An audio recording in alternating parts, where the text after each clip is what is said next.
hapa kwa pamoja itaboresha huduma ya maji safi na usafi wa mazingira katika mkoa wote wa Simiyu. Miradi hii itakuwa ni mkombozi mkubwa kwa wananchi wa mji wa Lamadi, Nyashimo, Bariadi, Ligangabilili sambamba na vijiji 103 katika awamu ya kwanza ya utekelezaji wa mradi huu. Na nimetaarifiwa kuwa baadhi yenu, ndugu wananchi wa eneo hili la Busega, mmejitolea kwa hiari maeneo yenu ili kupisha utekelezaji wa mradi huu.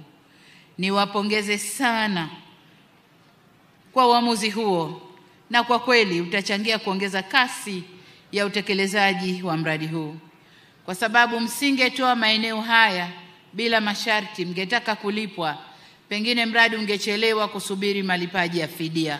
Lakini kwa sababu mmetoa maeneo bila malipo, basi mmechangia utekelezaji wa haraka wa mradi huu.